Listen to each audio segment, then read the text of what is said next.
Europe ছেড়ে ভিন্ন জায়গায় খেলতে গেলেও ইউরোপের যেন পিছুই ছাড়ছেন না রোনালদো ও মেসি। ফুটবলের যেসব তালিকায় আগে শুধু ইউরোপে খেলা ফুটবলারদের দাপট দেখা যেত, সেখানে এখন মেসি রোনালদোও ঢুকে পড়েছেন অনায়াসে।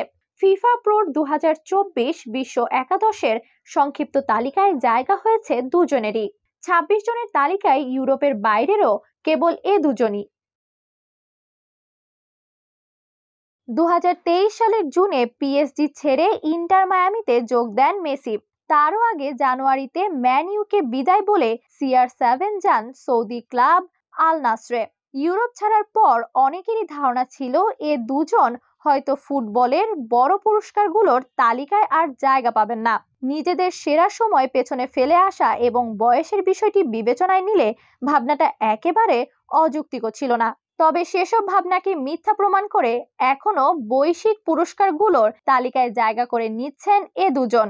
কদিন আগে ফিফা দ্য বেস্টের সেরা খেলোয়াড়ের সংক্ষিপ্ত তালিকা থেকে আলোচনায় এসেছিলেন মেসি।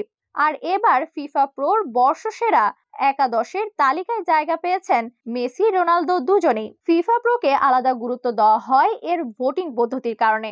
এই একাদশ নির্বাচনে ভোট দেন ফুটবলাররাই, যেখানে সর্বোচ্চ 17 বার একাদশে জায়গা পেয়েছেন আর্জেন্টাইন মহাতারকা লিওনেল মেসি, আর পর্তুগিজ মহাতারকা ক্রিস্টিয়ানো রোনালদো জায়গা পেয়েছেন 15 বার। 2007 সাল থেকে শুরু করে প্রতিবারই এই একাদশে জায়গা পেয়েছেন মেসি। অন্যদিকে রোনালদো 2022 ও 2023 এই 2 বছর একাদশে জায়গা না পাওয়ায় পিছিয়ে আছেন মেসির চেয়ে। তানিয়া আক্তার, বিগ বাংলা।